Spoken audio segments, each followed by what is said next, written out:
नमस्कार दर्शकों, आह्वान इस कार्यक्रम में एक बार फिर से आपका स्वागत है। आज स्टूडियो में मौजूद हैं हमारे साथ राजयोगिनी ब्रह्मा कुमारी गीता दीदी। गीता दीदी ओम शांति। ओम शांति। गीता दीदी, जैसे आप हमें सभी प्रश्न के उत्तर बहुत अच्छे से देते हैं और हमारे सभी दर्शकों को ये कार्यक्रम बहुत अच्छा लगता है। और दर्शकों, आपकी मेल्स और आपके फ़ोन हमें मिलते ही रहते हैं, तो हमें भी अच्छा लगता है कि आप हमारा प्रोग्राम बहुत ही प्यार से देखते हैं। आज एक प्रश्न आया है दीदी।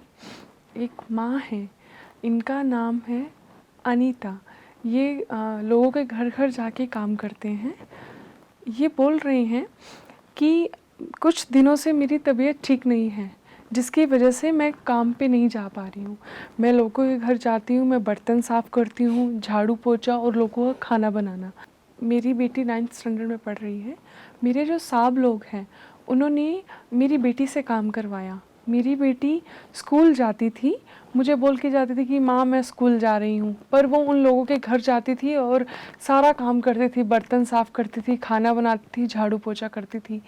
तो मुझे कहीं ना कहीं इतना दुख लगता है, क्या अमीरों के बच्चों की इज्जत होती है, गरीबों के बच्चों की कोई इज्जत नहीं करेगा और ना उनको कभी इज्जत मिलेगी? मुझे ये इस बात से बहुत दुख होता है। अनीता जी, जीवन में लक्ष्य से भटकाने वाले भी कई मिलते हैं और कई हमें लक्ष्य को सिद्ध करने में मदद करने वाले भी मिलते हैं। आप अपनी बच्ची को पढ़ाना चाहती हैं, परंतु जिस दिन आप काम पर नहीं जाते हैं, उस दिन आपके जो भी बॉस है वो आपकी बेटी को कुछ भी प्रलोभन देकर उनसे काम करवा लेते हैं।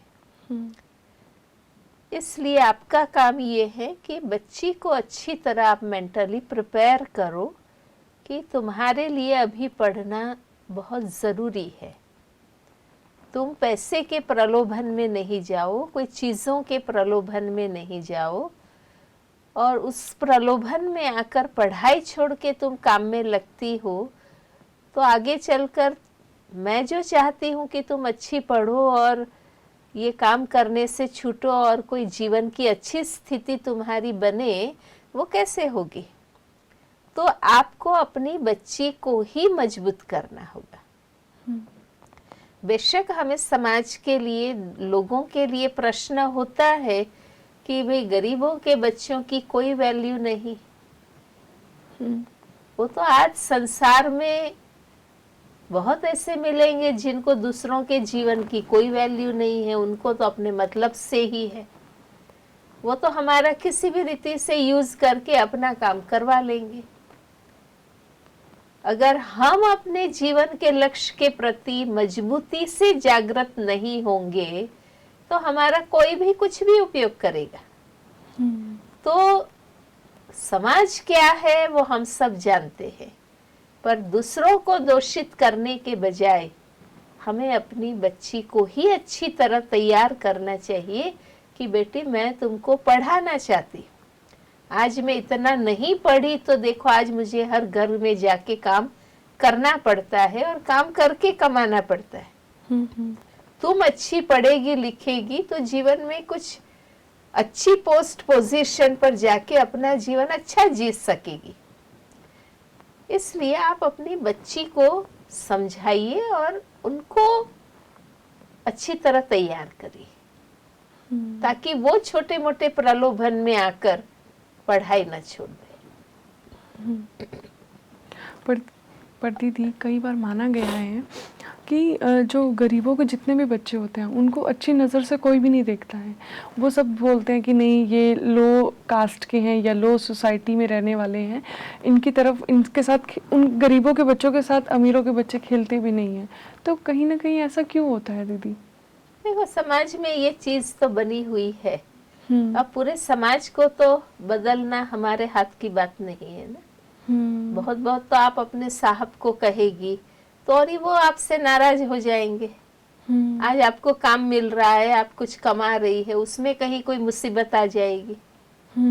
बेशक आप प्यार से कह सकती है कि साहब इनको आप बताओ कि ये अच्छी तरह पढ़े स्कूल मिस करके इधर उधर ना जाएं, ये आप इनको समझाओ। आप इस रीति से उनको कह के वो उनकी मदद ले सकती है। पर अगर आप कहेंगी कि साहब आप क्यों इनको काम देते हैं और मेरे बच्चे के लिए आप ऊंची नजर नहीं रखते हैं, तो और ये आपके संबंध खराब हो जाएंगे और आपको तकलीफ होगी। आज एक कमाई का साधन तो है, परंतु सब कुछ जानते हुए भी आप अनजान बन के अपने साहब को ये कहो कि साहब ये मानती नहीं है, मैंने इनको बहुत समझाया कि तुम पढ़ाई करो, स्कूल मिस नहीं करो, तो आप इनको बताओ कि कोई भी बात में आकर वो स्कूल मिस ना करे। तो इस रीति से उनकी मदद ले सकती हो और अपनी बच्ची को भी मेंटली प्रिपेयर करो कि पढ़ना कितना जरूरी है। दोनों तरफ से आप करो। बाकी तो क्या है कि आज लोग समझते हैं कि पढ़ के भी क्या मिलेगा। कई बार बच्चे ऐसे समझ लेते हैं क्योंकि पढ़ के कमा के जो चीजें चाहिए वो उनको अभी ही मिल जाती है, तो वो उस आकर्षण में चले जाते हैं। अब बच्चे तो नादान है, भोले हैं, इन चीजों का आकर्षण तो रहता ही है, तो कोई ना कोई प्रलोभन से दूसरे काम करवा लेते हैं। तो आप अपने घर में ही बच्ची को बिठा के खुद ही इनको समझाओ तो बच्ची जरूर समझ जाएगी और ऐसे प्रलोभनों में नहीं जाएगी। और दूसरा आप ये भी देखो कि बच्ची को पढ़ने में रुचि है या नहीं। हम दूसरों का नाम लेते हैं पर बच्ची को खुद को पढ़ने में इंटरेस्ट नहीं होता है, तो कोई भी कारण मिलने से वो जल्दी मिस कर देती है। और तीसरी तरफ और अगर प्रयास करना है तो जहाँ वो पढ़ने जाती है उस टीचर को भी थोड़ा आप बताइए कि ये पढ़ाई मिस न करे, इसके लिए थोड़ा आप अच्छी तरह ध्यान दें और इनको समझाइए, तो बात ठीक हो जाएगी। कोई बहुत बड़ी समस्या नहीं है ये। तो मेन ये बात है अनीता जी को अपनी बेटी को थोड़ा समझाना है, एक तो साहब लोगों से थोड़ा सा बच के रहें और दूसरा पढ़ाई पे कंटिन्यूसली ध्यान दें क्योंकि वो अभी 9th क्लास में है, उनको भी आगे बढ़ना है, आगे बहुत कुछ करना है कि आज उनकी मम्मी को जैसा काम करना पड़ रहा है कल को आगे जाके उनको वैसा काम ना करना पड़े। और कई बार बहुत जल्दी हम इसलिए इस प्रकार की फीलिंग में आ जाते हैं, जैसे अनीता जी को फीलिंग आई कि क्या गरीबों के बच्चों की कोई वैल्यू नहीं, उसको कोई अधिकार नहीं। तो मतलब हमारा अपना ही स्वमान जो है वो गिरा हुआ होता है, इसलिए हमें इस प्रकार की फीलिंग आती है। अगर हम अपने स्वमान में रहें, भले हम गरीब है या साधारण है वो महत्व का नहीं है, पर हम अच्छी तरह पढ़ते हैं। आज आप मेहनत करके अपने परिवार को पाल रही है, फिर भी आपके विचार कितने अच्छे हैं कि बच्चे पढ़े, पढ़ाई ना छोड़े, तो आप तो अपने आप में ही अच्छी महान आत्मा है, विशेष आत्मा है। इसलिए आप इस फीलिंग में नहीं आइए कि समाज गरीबों के बच्चों को इस नजर से देखता है। कोई किसी भी नजर से देखे, पर हम सदा अपने आप को ऊंची नजर अपने प्रति, खुद के प्रति हम रखें कि अगर हम अलर्ट है, हम अपने लक्ष्य के प्रति जागृत है, तो हम जीवन में आगे भी बढ़ेंगे और हम महान भी बनेंगे। इसलिए खुद फीलिंग छोड़ दो कि हम गरीब है, साधारण है, ऐसे हैं, वैसे हैं। जिनको जीवन में विकास करना है वो गरीबी से भी विकास करते हैं, और ऐसे कई एग्जाम्पल आपको मिलेंगे कि आज ऐसी गरीब और साधारण स्थिति से ही कितने महान लोग बने हैं। महात्मा गांधी एक तो हमारे हैं। महात्मा गांधी जी लो, अब्दुल कलाम जी को लो, आजकल आज आप पढ़ते भी रहते हैं नरेंद्र मोदी जो गुजरात के चीफ मिनिस्टर है, वो भी किस स्थिति में थे। इस प्रकार हरेक का आप देखेंगे कि जो लोग गरीब थे पर वहां से भी उग के कितने आगे बढ़े हैं। तो हमें ये बार बार ऐसा एहसास नहीं, खुद के लिए हम खुद ना सोचे हम गरीब है इसलिए ऐसा करते हैं, हम गरीब है इसलिए लोग इस नजर से देखते हैं। नहीं, भले वो देखते हैं पर हम अपने आप को ऐसा हल्का क्यों समझे। तो वो थिंकिंग को नष्ट करना है, उस थिंकिंग से उनको नहीं सोचना है। दीदी आजकल देखा गया है कि गरीब लोग सोचते हैं कि हम गरीब ही पैदा हुए हैं और गरीब ही मरेंगे। इसलिए वो अपने सपने देखते ही नहीं है, सपने सजाते ही नहीं है, क्योंकि वो सोचते हैं कि हमारे पास पैसा ही नहीं है, हम गरीब थे तो गरीब मरेंगे। तो ये कहाँ तक सच बात है दीदी, कि ये सच है? ये जो उनका सोचना है वो गलत है। इंसान जीवन में सिर्फ पैसे के बल से ही आगे बढ़ सकता है ऐसा नहीं है। पैसा ही सब कुछ नहीं है जीवन में कुछ भी सिद्धि या सफलता पाने के लिए। व्यक्ति की अपनी योग्यता भी बहुत महत्वपूर्ण है। इसलिए अगर हम अपनी योग्यताओं का विकास करते हैं तो हमारे लिए भी जीवन में आगे बढ़ने के बहुत मौके हो सकते हैं। तो हमें अपनी ये विचारधारा बदल लेनी चाहिए। एक एग्जाम्पल मैं आपको बताऊंगी कि एक व्यक्ति गरीब था और उनके 2 बेटे थे। एक बेटा बहुत पढ़ लिख के आगे बढ़ा और एक ऐसा घुमक्कड़ ही रह गया। वो ठीक से पढ़ा भी नहीं और जीवन में ठीक से सेट भी नहीं हुआ। तो उन दोनों से जब पूछा गया, पहले उस जो घुमक्कड़ रह गया उससे पूछा कि भाई तुम्हारे जीवन की ऐसी स्थिति का कारण क्या है? तुम न ठीक से पढ़ा न जीवन में ढंग से सेटल हुआ। बोला मेरा बाप ही उसका कारण है, क्योंकि मेरा बाप इतना गरीब था कि वो हमें ढंग से पढ़ाया ही नहीं, हमें रखा ही नहीं। तो मेरा बाप ही इसका कारण है, मेरी स्थिति का जवाबदार वो ही है। अच्छा, उसका जो भाई था जो अच्छा पढ़ लिख के आगे बढ़ा, जब उनसे पूछा गया कि भाई तुम्हारे जीवन के इस प्रगति का कारण कौन है, तो उसने कहा मेरा बाप ही इसका कारण है। क्योंकि जब मैंने देखा मेरा पिताजी गरीब होने के कारण और ठीक से न पढ़ा, उसके कारण कितने दुख दर्द हमें सहन करने पड़े, तो मैंने ठान लिया कि मुझे अच्छी तरह से पढ़ना है, मेरा और अपने परिवार का उद्धार करना है। तो देखो दोनों बेटों के सामने एक ही सिचुएशन थी कि दोनों गरीब के बेटे थे, पर एक ने इसी गरीबी के कारण अच्छी तरह पढ़ाई की, ध्यान किया और वो जीवन में आगे बढ़ गया। और एक बार बार अपने पिता को कोसता रहा, गरीबी को कोसता रहा कि गरीबी के कारण हम पढ़ नहीं पाते हैं, ऐसे साधन नहीं ले पाते हैं और हम जीवन में इस हालत में हैं। तो इसलिए हमें अपनी मानसिकता को बदलना चाहिए। हम जीवन में जिस स्थिति में पैदा हुए, चलो वो हमारे पूर्व जन्म के कर्मों का हिसाब है, परंतु इस जन्म में हम इतने अच्छी मेहनत करें, पुरुषार्थ करें और हम अपने आप को सफल करें, आगे बढ़ाएं, वो तो हमारे अपने कर्मों के हाथ में है ना।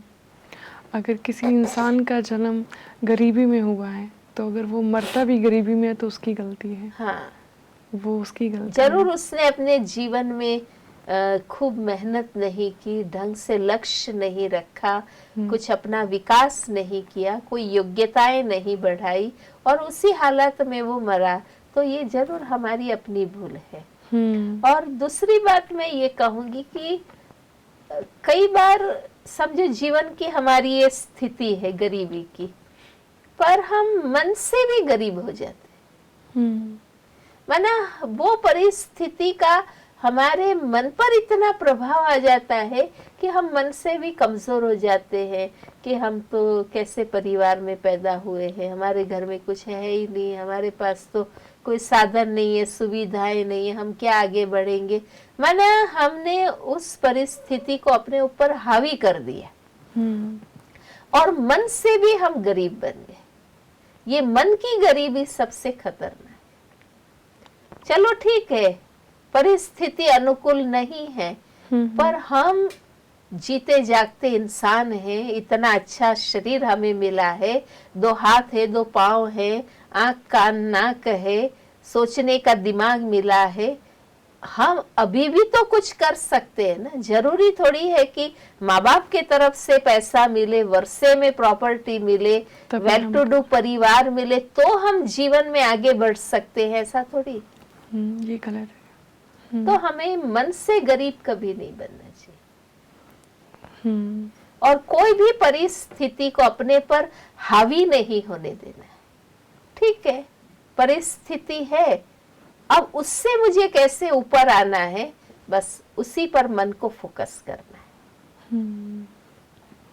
तो दीदी मुझे लगता है कि जैसे अनीता जी को लगा कि मेरी बेटी, मैं गरीब हूँ, मेरी बेटी 9th स्टैंडर्ड में काम करवाया गया, तो उनको वही सोचना चाहिए कि अपनी बेटी को और आगे बढ़ाएं, और उनकी बेटी को भी इतना माइंड नहीं करना चाहिए। अगर उन्होंने काम भी किया तो उन्होंने अपनी मम्मी को देखते हुए किया कि मम्मी बीमार है, कल को काम नहीं मिले तो फीस कहाँ से आएगी। तो सबको पॉजिटिव थिंकिंग में ही देख के चलना होगा। दीदी कहीं ना कहीं ये देखा गया है, जब गरीब के बच्चे होते हैं वो सपना देखते हैं कि हम बड़े होके ये बनेंगे, हम ऐसा बनेंगे, हम इस पोजीशन पे जाएंगे, हमें ये सब मिलेगा, तो कहीं ना कहीं उन्हीं की सोसाइटी वाले बोलते हैं कि देखो गरीब का बच्चा और इतने बड़े बड़े सपने देखता है। तो दीदी उसमें उसकी क्या गलती, उसने तो सपना देखा क्योंकि वो पूरा करेगा, पर लोग फिर उसको ऐसा क्यों बोलते हैं? क्या अमीरों के बच्चों को अधिकार है सपने देखने का, वही पूरा कर सकते हैं, गरीब नहीं? ऐसा नहीं है, पर कुछ लोग हैं समाज के अंदर जो इस प्रकार की मानसिकता रखते हैं कि हम ही उठे आगे बढ़े और दूसरे तो दबे ही रहे। इसलिए कोई उग रहा है, उठ रहा है, तो उसको दबाना, यही इन लोगों की मानसिकता होती है, यही उनकी प्रवृत्ति होती है। तो हमें ऐसे लोगों को पहचान लेना चाहिए जो हमारे लक्ष्य को सिद्ध करने में मदद करने वाले नहीं हैं। हमें इन लोगों का संग नहीं करना है, हमें उनकी बातों के प्रभाव में नहीं आना है, हमें उनके आगे अपने सपनों की बातें भी नहीं करनी, क्योंकि हम उनको पहचान ले कि ये हमें तोड़ने वाले लोग हैं, मदद करने वाले लोग नहीं। तो बाकी मैंने ऐसे देखा है कि जो अपने संकल्पों में दृढ़ रहते हैं वो कितनी भी विषम परिस्थिति में भी अपने सपनों को पूरा करके रहते हैं, और जब हम हिम्मत से आगे बढ़ते हैं तो मदद करने वाले भी मिल जाते हैं। पर दीदी जैसे जब गरीब के लोग इंटरव्यू देने जाते हैं, ये आमतौर पे सबने देखा है, जब वो इंटरव्यू फेस करते हैं तो उनसे पूछा जाता है कि अपना फैमिली बैकग्राउंड बताएं। तो जब वो अपना फैमिली बैकग्राउंड बताते हैं तो उनको रिजेक्ट क्यों कर देते हैं कि नहीं, आप ये लड़का तो उस फैमिली बैकग्राउंड से है, तो उसको रिजेक्ट कर दिया। तो दीदी उसकी क्या गलती, उसने तो मेहनत करके इंटरव्यू दिया। हम अपना फैमिली बैकग्राउंड क्या बताते हैं? चलो आज हम गरीब है तो हमें वो बात बताने की क्या जरूरत है? वो बताते हुए भी हम अपने माँ बाप की और अपनी इतनी विशेषताएं बताएं कि आज इस हालत में होते हुए भी मेरे माँ बाप आज कितने परिश्रमी हैं, कभी भी कामचोर नहीं है, कभी भी डिसऑनेस्टी उसमें नहीं है, हमेशा कितनी प्रामाणिकता से वो लोग, ईमानदारी से वो लोग सारा काम करते हैं। तो हम अपनी जो विशेषताएं हैं, खूबियां हैं, जिसकी आज हर क्षेत्र में जरूरत है, हम उसका वर्णन करें। पर कई बार हम खुद ही मन से पीछे हो जाते हैं और हम ही जैसे लो एस्टीम में आ जाते हैं कि हम गरीब के हैं। आज धन के गरीब कोई बड़ी चीज नहीं है, चरित्र की गरीबी सबसे बड़ी चीज है। आज धन से संपन्न लोग चरित्र के गरीब है, इसलिए ऐसे ऐसे कारनामे उनके आते हैं बाहर जो शर्मजनक होते हैं। जबकि गरीब होते हुए भी कितने ईमानदार होते हैं। आज भी ऐसे किस्से अखबार में आते हैं कि इतना पैसे का पर्स भूल गए थे उनके पास या उनके आगे या उनकी रिक्शा में, पर फिर भी उसने वापस उसको किया। तो उन अच्छाइयों की वैल्यू जरूर होती है कहीं ना कहीं।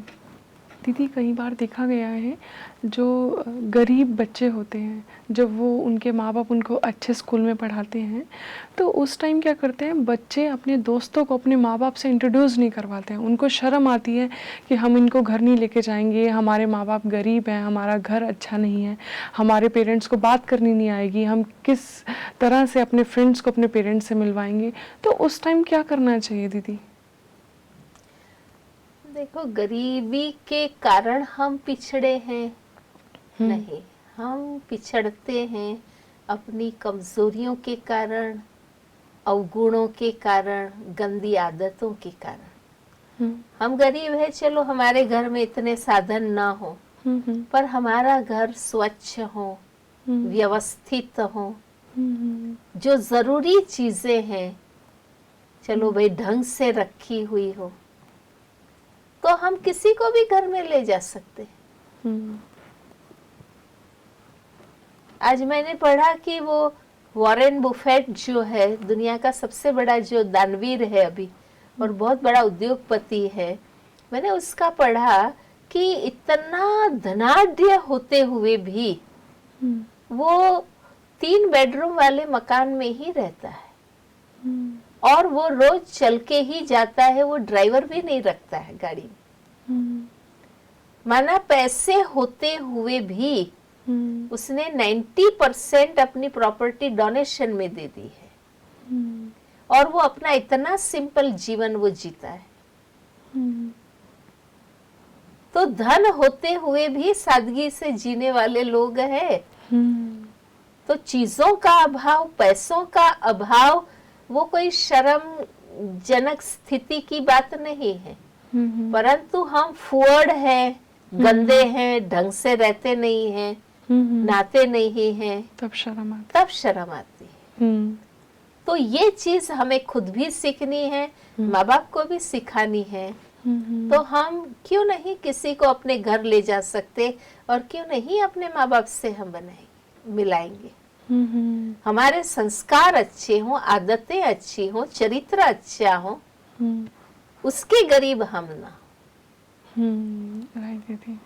तो गरीब बच्चों को ये जरूर समझना चाहिए कि पैसे वाले लोग सिर्फ पैसे के कारण ही दूसरों को ऊंची नजर से देखते, ऐसा नहीं है। कई ऐसे अच्छे लोग भी हैं जो इन सब चीजों का महत्व भी समझते हैं कि उनके घर में कुछ भी नहीं है, लेकिन कितना प्यार से उन्होंने हमें वेलकम किया और कितना प्यार से उसने एक थोड़ी सी चाय भी पिलाई, पर कितने प्यार से।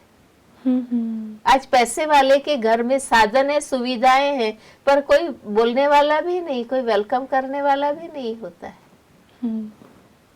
तो महत्व किस चीज का है? पैसे का नहीं है, मैनर्स का है, वैल्यूज का है, लाइफ के डिसिप्लिन का है। डिसिप्लिन होना अगर वो हमारे में है तो हमें कभी भी मन से ऐसा नहीं सोचना चाहिए कि हम अपने घर में कैसे किसको ले जाएं। लोग प्यार से हमें मिलने आ रहे हैं या साधनों को देखने आ रहे हैं? दीदी देखा गया है कि जैसे गरीबों के जो बच्चे होते हैं उनको पहले से पुरानी चीज़ें मिलती हैं, पुराने कपड़े, पुरानी बुक्स, पुरानी आइटम्स मिलती हैं जिनको वो यूज़ करते हैं और उनके अंदर नेगेटिव वाइब्रेशन आते हैं कि हम गरीब हैं, हमने यूज़ किए हुए सारे कपड़े, सारे सामान यूज़ किया हुआ हमने यूज़ किया है उसको।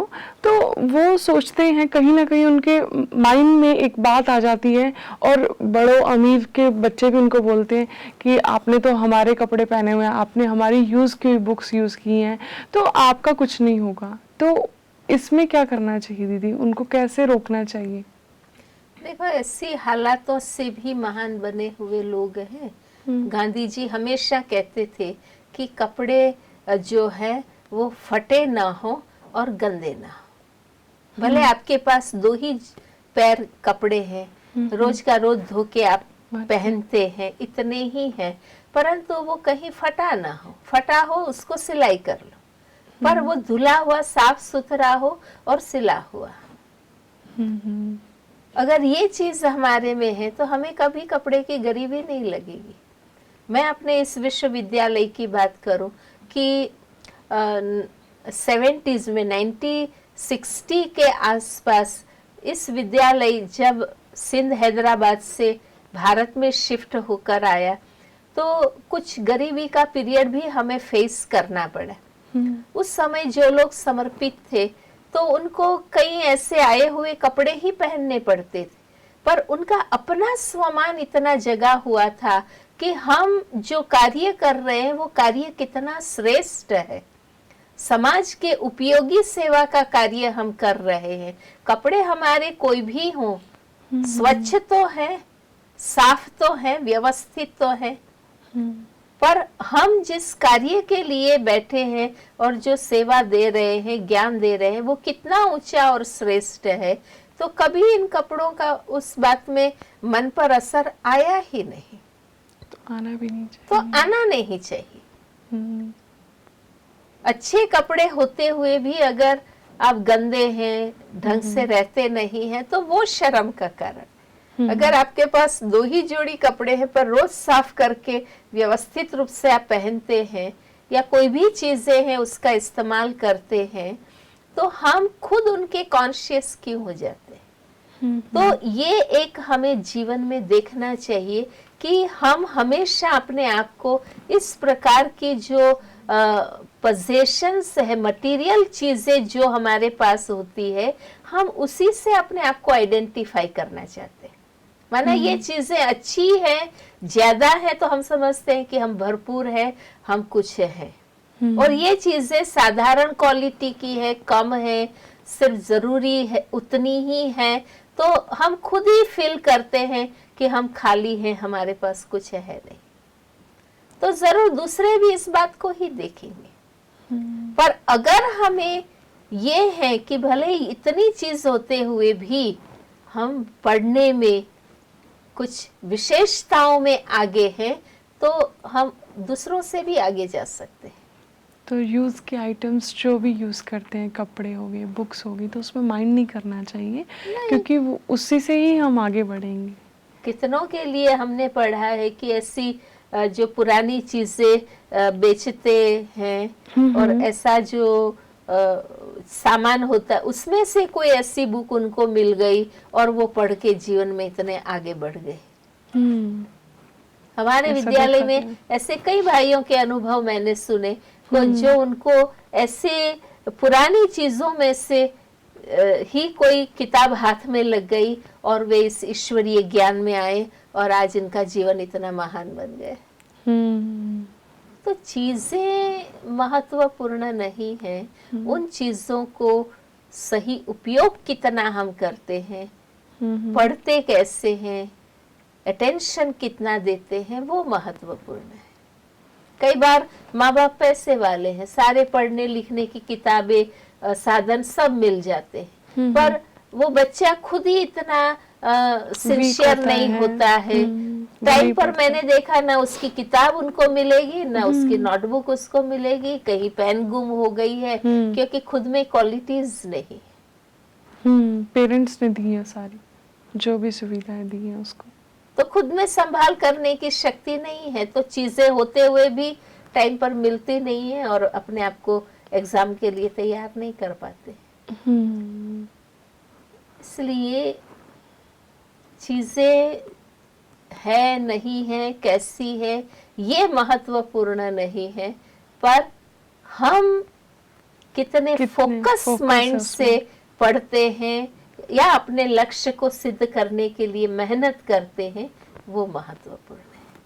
राइट दीदी, एक चीज़ पूछनी थी, अगर कोई गरीब है, उसके पास पैसे नहीं हैं, तो वो अपनी पढ़ाई को कैसे जारी करे और वो आगे कैसे बढ़े अगर उसके पास पैसे ही नहीं है, क्योंकि आजकल सभी चीज़ें पैसों से मिलती हैं। वो तो है, तो परंतु आजकल लोग भी कई ऐसे हैं जो गरीब बच्चों को ये सारी चीजें देते हैं। इवन गवर्नमेंट के तरफ से भी कई ऐसी योजनाएं हैं कि जो अच्छा पढ़ते हैं स्कॉलरशिप मिलती है और इससे वो सारी सुविधाएं प्राप्त कर सकते हैं। तो कई ऐसे सोशल सर्विस करने वाली संस्थाएं भी हैं, कई लोग भी व्यक्तिगत रूप से ऐसे होते हैं जो गरीब बच्चों को सारी मदद भी करते हैं।